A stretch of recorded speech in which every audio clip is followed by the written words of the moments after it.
করে পরিচয় করাবো। খুব গুরুত্বপূর্ণ প্রশ্নের জায়গা, আমি ডেফিনেটলি যাবার চেষ্টা করব।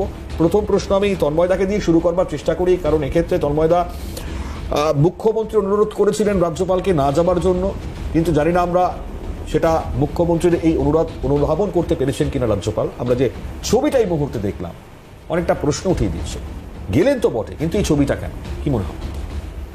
দেখুন, আজকে যেটা দেখা গেল যে এই সরকারের অনেক কিছু লুকানোর আছে। এই সরকার চায় না সত্য সামনে আসুক।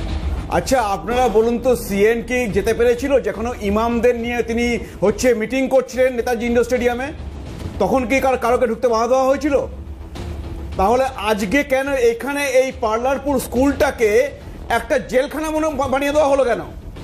যে সেখানে কেউ ঢুকতে পারবে না, প্রত্যেকে বাধা দেওয়া হবে, কারোর সাথে কথা বলতে পারবে না, এটা কেন করা হলো?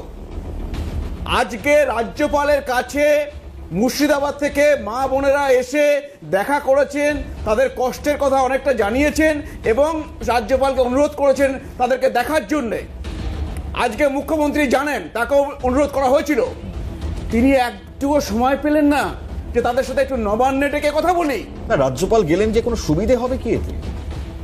দেখুন, এখানে দেখতে পাচ্ছেন এমন ধরনের মানুষরা রয়েছে, তারা আমাদের রাজ্যের নিজ ভূমিতে তারা ঘরছাড়া অবস্থায় রয়েছে।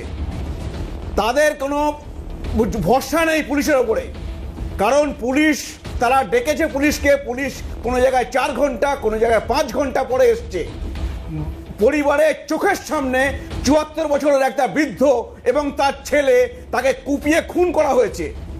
তো এইগুলো হয়ে যাওয়ার পরে তাদের আর ভরসা থাকে পুলিশের ওপরে?